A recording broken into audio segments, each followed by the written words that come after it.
my fellow Farmall brothers and sisters, and every other tractor enthusiast out there. Nothing wrong with any old tractor. I kind of gravitate a little bit towards more of the red tractors, but honestly, I love all the tractors.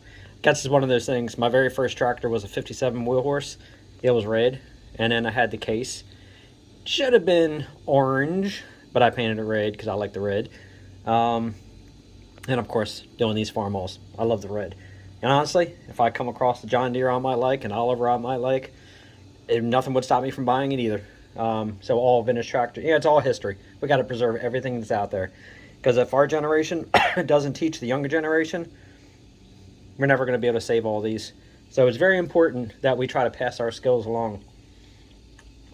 With that being said, my friends at 𝐦𝐤𝐤𝐿.com, it's a tractor heritage magazine. It comes out of the UK, and I don't know if you've noticed or not, but we actually made the cover with our Super A. That is so awesome.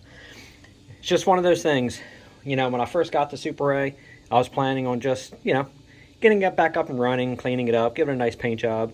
You know, just nothing really special. Just kind of how I was going towards. But then I started doing a little more, and then I started doing a little more, and then started getting all the visions and the ideas and everything in my mind. And, well, it made a magazine. I have heard that it's actually possibly going into a few more.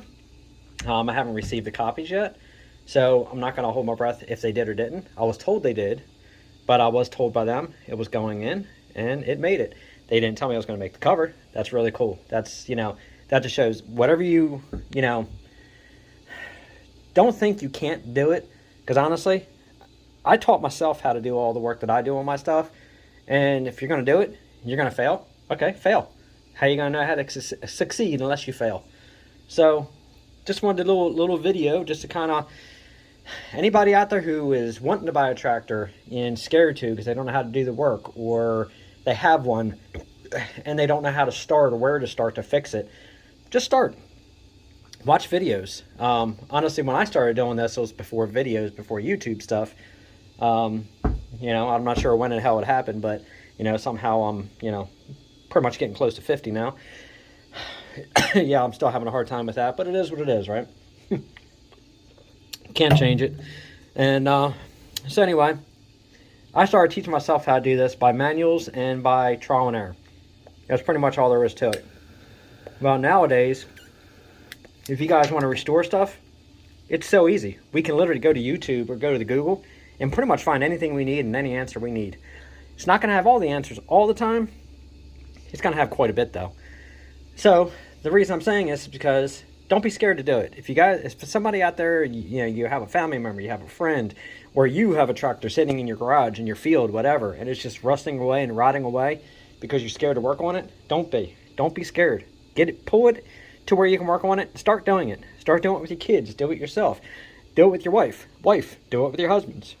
Let me emphasize that there. Rebuild the tractors with your husbands. Rebuild the tractors with your wives. Let's keep this a PG channel for the most part, right? So anyway, don't be scared to do it. Don't let these tractors rot into the ground. Don't let them go to the scrap yards.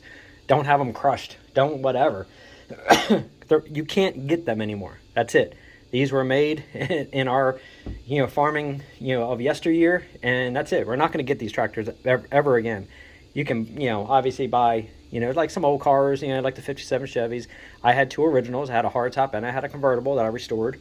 But you can buy new 57 Chevy bodies, you know, and you can have them shipped to you on a crate. So, yeah, it's cool, and you're getting a rust-free car, but that car did not go through, you know, 75 years worth of wear and tear to get to where it is now. So it's still, to me, that's a new car. I personally like taking the old stuff, like the old tractors, the old cars, rebuilding them, having your hands in them, seeing what makes it tick, make it run. Because I'll tell you, once you get it all done and you make it into a magazine or something, or you just make it run and you have it painted and you're happy with it and you're joyriding it, you're doing whatever, you did it. These created what you're driving in. So it's pretty cool. So I'm going to open this one up, and in case anybody wants to know or wants to see it, this is issue number 234, November 2022 edition. And again, heritagemachines.com. This is the one this went into. And it's kind of cool too, because It's right there. It's actually in their welcome page. So that's really cool. It really made my day. And then they have the little, you know, write-up right there about it. See, there's one tractor. Oh, what is this? So in contrast to what I started out saying of the start of this column. What did they say in the start of this column? Often tend to favor restorations where the tractor is kept in original condition as possible. This frequently means the finish on the tractor is normally done with an oily rag to preserve the metalwork and a few flakes of the paint, blah, blah, blah. Okay, yes, it's always great when you can get one and leave it the original way it is. No doubt, plenty of tractors. Okay, you can go on down through. So then it says, this is the Farmall Super A on page 30, which resides in Pennsylvania, U.S. Our featured reader restoration this month. That's awesome, featured reader. Don't forget to send us your restoration stories, by the way. We love to hear them.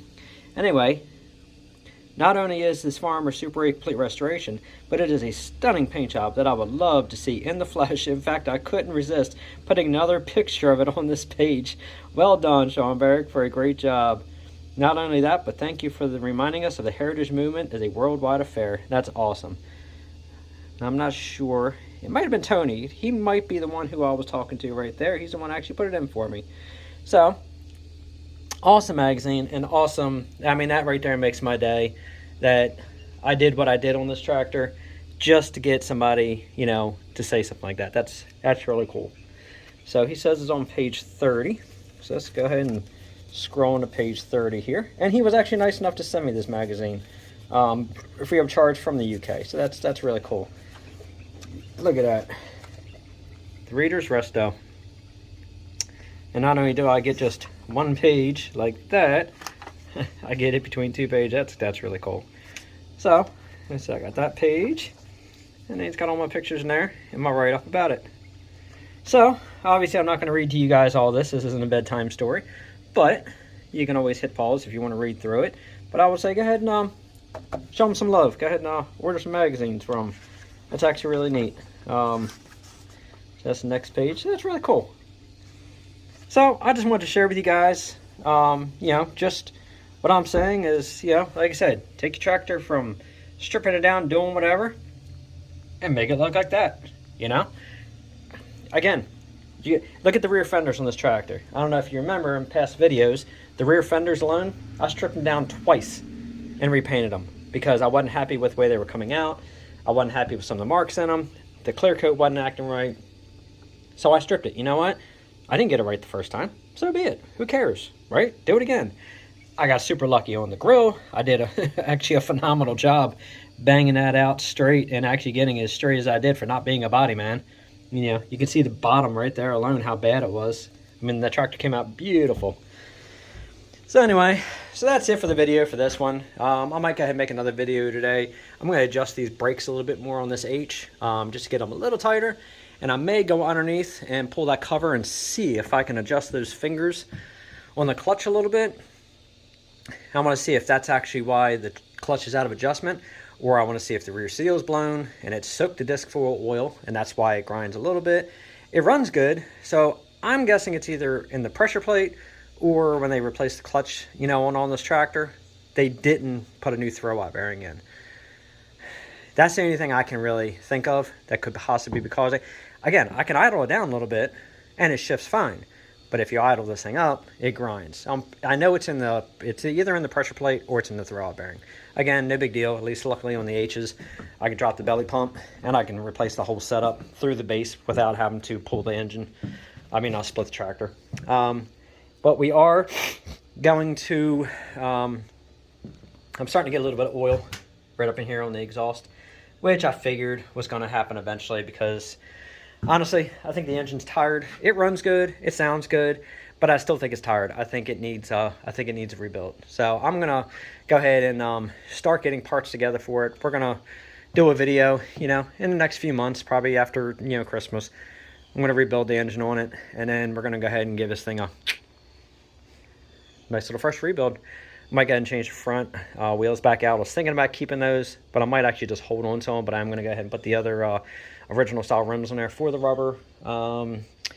Yeah, we're going to just go through this old girl, and I don't know. I'm not really shooting for getting this one in a magazine. Who knows? I don't know how my brain thinks sometimes. I might start working on it, then all of a sudden be like, yeah, one thing leads to another, then all of a sudden it's going to be another show tractor. I don't know. I try to not do it because I know my wife doesn't want me to spend the money on redoing another one right now, because these back tires are going to cost me enough alone. I think these are, what, 11s? Yeah, these 1138s. I'm going to go to like 13s. So I think the tires are going to probably cost me around $600 a piece. Ouch. So, and then I was thinking about pulling, I believe these are John Deere weights on the back of this thing. So I was thinking about pulling these off and putting on the original Farmall weights. But I don't know. These things probably weigh about 175 pounds. Possibly. I'd have to pull one off, obviously, and weigh it. But it works great for the bucket. So I don't know. I might not pull those. I might just actually keep them, just repaint them. So anyway, that's for another video. So I might go ahead and start another video shortly of doing some work on the clutch and readjusting those brakes. But other than that, that's it for now. My main video was just to show you guys, you know, you can do it. Don't be scared. Get your stuff in a magazine, you know, and if it's not in a magazine, just be proud of it. That's all that matters. And again, it's your tractor. You know, I try to keep my stuff. Now, hold on. Let me actually back up a little bit here. I did find out, and I think I forgot to say it in a couple of my videos. The reason I went with the red and white paint on this was because I did find out back in the, I don't know, sometime in the 50s, I was actually told by the original owner that somebody at that time, it seems like it went to a dealer for resale at some time in the 50s, and the dealer apparently, I think they brush painted it, but they brush painted the area you see in white, except for the difference of they took the white all the way down to here versus I wanted my bottom half red, but they did the whole thing in white.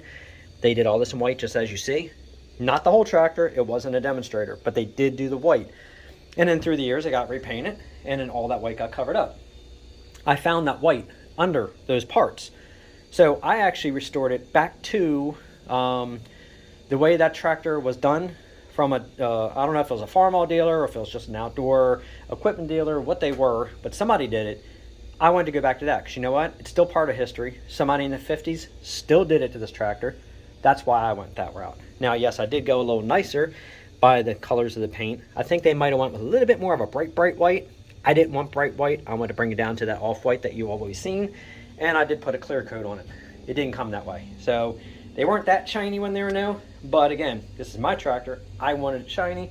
I wanted a really nice paint job. Now, the other little things I did was as far as like the valve cover, the rods, the parts that I Cerakoted black, things like that. That was my choice. I wanted it to stand out. I didn't want everything on my tractor all red. This is my depiction of how Farmall coulda or shoulda looked.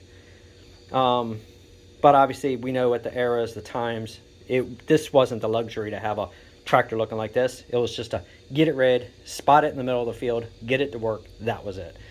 Makes sense. So this is just, like I said, my depiction of how I think the Farmall really could have stood out. That's why I went back this route.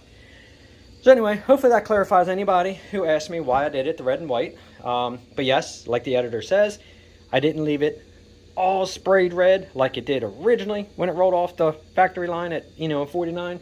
But I didn't want it that way. I decided to go the route of what happened to it through its lifetime. So anyway, enough of my babbling. That's it for today. As far as this, I'm going to start working on this H.